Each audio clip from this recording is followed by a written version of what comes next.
রাজধানীতে ১০ তলা বঙ্গবাজার পাইকারি মার্কেট নির্মাণ সহ ঢাকা দক্ষিণ সিটি কর্পোরেশনের ৪টি উন্নয়ন প্রকল্পের ভিত্তিপ্রস্তর স্থাপন করেছেন প্রধানমন্ত্রী শেখ হাসিনা।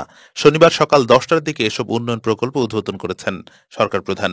এদিন সকালে প্রধানমন্ত্রী বঙ্গবাজারে উপস্থিত হয়ে বঙ্গবাজার নগর পাইকারি বিপণী বিতান, পোস্তগোলা ব্রিজ থেকে রায়ের বাজার সুইচগেট পর্যন্ত ৮ সারির বীর মুক্তিযোদ্ধা ফজলুল হক মনি সরণি, ধানমন্ডি লেকে নজরুল সরোবর এবং শাহবাগে হোসেন শহীদ সোহরাওয়ার্দী শিশু উদ্যান আধুনিকরণ শীর্ষক ৪ উন্নয়ন প্রকল্পের ভিত্তিপ্রস্তর স্থাপন করেন।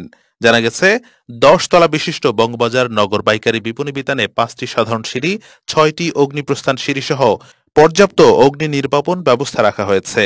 বিপণী বিতানের প্রতিটি ব্লকের জন্য আলাদা বাহির ও প্রবেশ দুয়ার থাকবে। ভবনে বৈদ্যুতিক যান্ত্রিক কক্ষ এবং প্রতিটি ব্লকের প্রতি তলায় ৪টি করে শৌচাগার থাকবে। এছাড়া ভবনের ভূমিতলে ১৬৯টি গাড়ি এবং ১০৯টি মোটরসাইকেল পার্কিংয়ের সুবিধা থাকবে। পোস্তগোলা ব্রিজ থেকে রায়ের বাজার সুইচগেট পর্যন্ত ৫ কিলোমিটার দৈর্ঘ্যের ৮ সারির বীর মুক্তিযোদ্ধা ফজলুল হক মনি সরণির নির্মাণ কাজে ব্যয় করা হবে ৯৭৪ কোটি ৫৮ লাখ টাকা। এই প্রকল্পের আওতায় ১০ কিলোমিটার নর্দমা, ১০ কিলোমিটার ফুটপাত, ৩টি উড়াল সেতু, ৩টি ওভারব্রিজ, ২ কিলোমিটার সংরক্ষণকারী দেয়াল, ৩টি মসজিদ, 6টি যানবাহন বিরতির স্থান ও 6টি যাত্রী ছাউনি নির্মাণ করা হবে।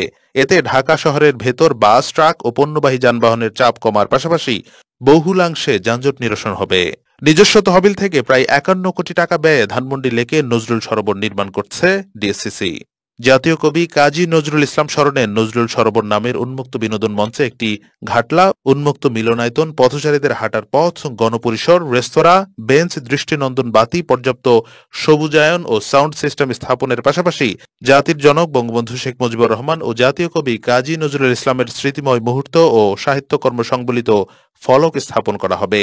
এছাড়া শাহবাগে হোসেন শহীদ সোহরাওয়ার্দী শিশু উদ্যানের আধুনিকরণ কাজে প্রায় ৬০৪ কোটি টাকা ব্যয় ধরা হয়েছে।